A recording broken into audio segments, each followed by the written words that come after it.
Morning all. Hello standard fourth. जो आपकी जो चौथी कक्षा है हिंदी में, उसका जो सेकंड चैप्टर था, जैसा सवाल वैसा जवाब, जो बीरबल की जो अकबर और बीरबल की जो स्टोरी थी वो हम देख चुके थे। इस चैप्टर की कहानी बहुत ही अच्छी थी। कहीं हद तक हम एक्सरसाइज पे कुछ क्वेश्चन आंसर डिस्कस कर चुके हैं। मैंने आपको कुछ क्वेश्चन आंसर सोचने को किए थे, उसका जो आंसर हमें है वो आज बताऊंगी और ये चैप्टर कंप्लीट करेंगे। देखो, तुम्हारी बात क्या था?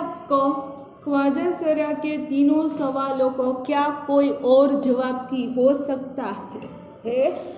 अपने मन से सोच कर लिखो। मैंने आपको सोचने के लिए कहा था। यदि किसी को उसका आंसर नहीं पता है तो मैं बता देती हूँ कि जो पहला जो क्वेश्चन था वो ये था कि संसार का केंद्र कहाँ है। तो हमने जो देखा था वो हमने जो बीरबल ने जो आंसर दिया था उसके आंसर के अलावा एक जवाब हो सकता है कि संसार का केंद्र वही है जहाँ ख्वाजा सरा खड़े हैं। वो भी हम आंसर दे सकते हैं।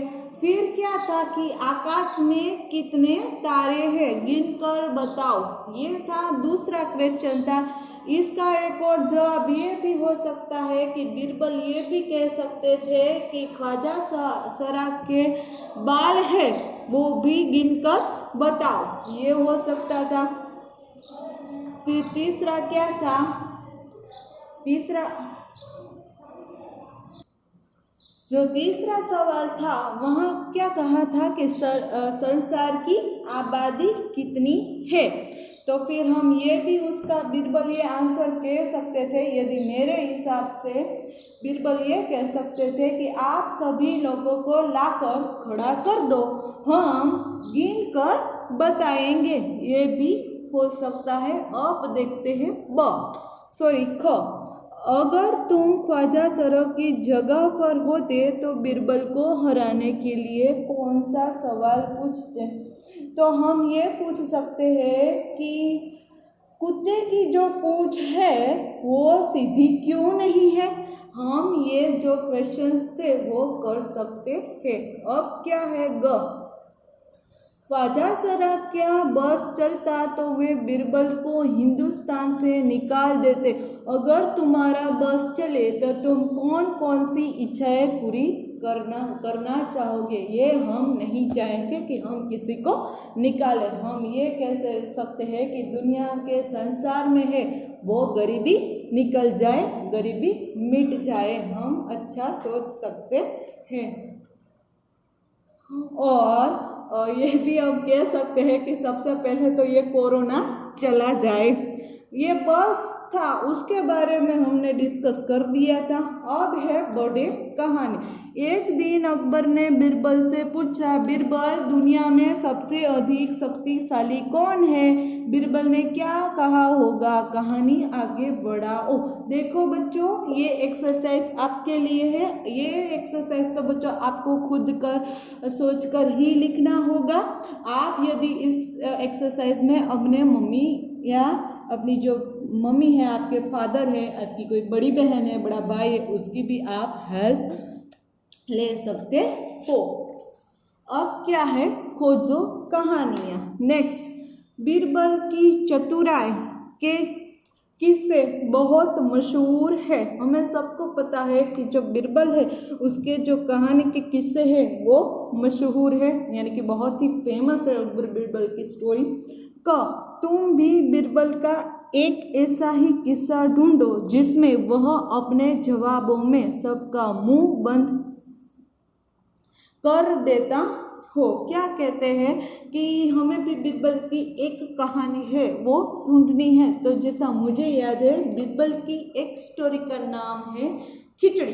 इस कहानी में क्या होता है कि बीरबल है वो खिचड़ी, थोड़ी सी वो आग होती है, उससे दूर रखकर पकाता है खिचड़ी को, और बिरबल जो अकबर है उसको कुछ लेसन देना चाहता है, कुछ सीख देना चाहता है। ये खिचड़ी नाम की स्टोरी है, वो आपको नेट में भी अवेलेबल है, यूट्यूब में भी होगी, आप देखना इसको।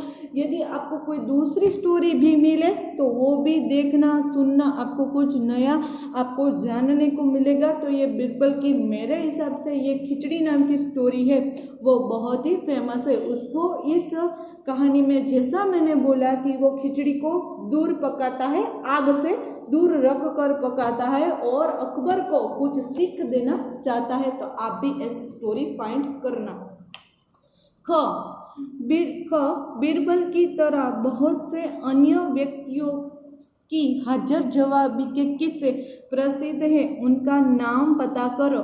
यदि आप इस नेम से मेरे हिसाब से सभी लोग अवेयर ही होंगे, क्योंकि आप सबको पता है जो आपकी सब चैनल है उसमें एक फेमस सीरियल तेनाली रामन वो आती थी। तो तेनाली रामन भी इसके हाजिर जवाबी है, वो भी बीरबल की तरह ही ऐसे कई पहेलियों को सॉल्व करने में बहुत ही होशियार है। तो आप ये तेनाली रामन लिख सकते हो। यदि आपके दिमाग में कोई और हो तो ये भी लिख सकते हो।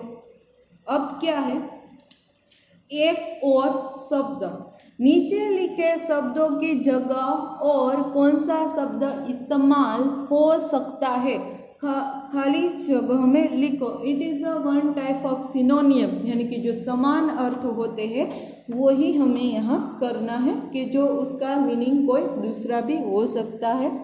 बुद्धिमान, जिसको हम समझदार भी कह सकते हैं।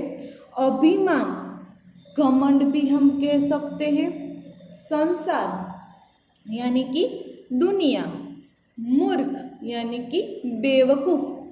विश्वास यानी कि भरोसा। और कोशिश, इसका मीनिंग होता है प्रयास। तो फिर से एक बार, ये क्या है, ये सिमिलर वर्ड्स है, जब इंग्लिश में जिसको आप सिनोनियम्स कहते हो, ये समान अर्थ वाले जो समान वर्ड्स है, ये इसका मीनिंग क्या है कि ये जो वर्ड्स है उसका मीनिंग उसी की तरह ही होता है, उसको हम समान अर्थ वाले शब्द कहते हैं। तो जैसा हमने देखा, बुद्धिमान यानी कि समझदार, मूर्ख यानी कि बेवकूफ़, अभिमान यानी कि घमंड, विश्वास यानी कि भरोसा, संसार यानी कि दुनिया, और कोशिश यानी कि प्रयास। तो ये हुए एक और शब्द। तो ये एक्सरसाइज है वो यहाँ कंप्लीट होती है। अब क्या है, मुहावरे। मुहावरे बहुत ही अच्छे होते हैं। थोड़ा सा बता दूँ मुहावरे के बारे में।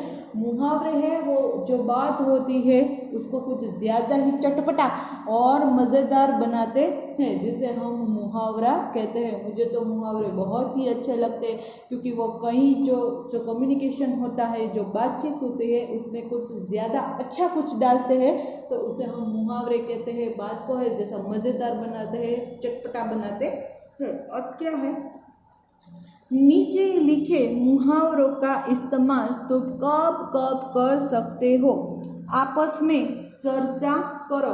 अब इनका वाक्यों में इस्तेमाल करो। हमें यहाँ दो मुहावरे दिए गए हुए हैं, उसका हमें क्या करना है, अर्थ भी और उसका एक वाक्य भी बनाना है।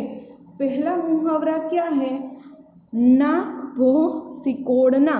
क्या है, नाक भो सिकोड़ना। इसका मीनिंग है कि कुछ काम पसंद न पड़ना। तो जनरली लोग ऐसा कर देते हैं, जब कोई काम उसको अच्छा नहीं लगता तो क्या है, नाक भो सिकोड़ना उसे कहते हैं, यानी कि कोई काम पसंद न आना। यदि मैं कहूँ कि जो रक्षा है उसको काम करना अच्छा नहीं लगता, तो वो क्या करेगी, नाक मुँह भो सिकोड़ना। नेक्स्ट है कलई खुलना। कलई खुलना का मीनिंग हो जाता है राज खुलना। कुछ जो राज खुल जाता है किसी बात का, किसी और का, क्या कहते हैं, कलई खुलना। उसका मीनिंग है राज खुल जाना। अब देखो ये वाक्य है, मोहन की परीक्षा परिणाम आ गया और उसकी कलई खुल गई। हम ऐसा कहते हैं, क्या हुआ कि मोहन के जो उसका रिजल्ट आया तो पता चल गया कि उसने कितनी मेहनत की है अपनी एग्जाम में, तो उसकी क्या हुआ, कलई खुल गई, यानी कि राज खुल गया। तो हमारा जो ये चैप्टर है वो यहाँ कंप्लीट होता है। जैसा सवाल वैसा जवाब। आपको क्या करना है, स्टोरी है वो रीड करने हैं, एक्सरसाइज के क्वेश्चन आंसर जो मैंने बोला वो भी सुनना है, कुछ याद भी रहेगा। इस चैप्टर के आपको क्वेश्चन आंसर है उसकी PDF मिल जाएंगी। मैंने वर्क क्या दिया है, ये आपको स्टोरी रीड करनी है, ये क्वेश्चन आंसर भी रीड करना है, इसलिए कहानी आ जाएगी। Till then goodbye to everyone.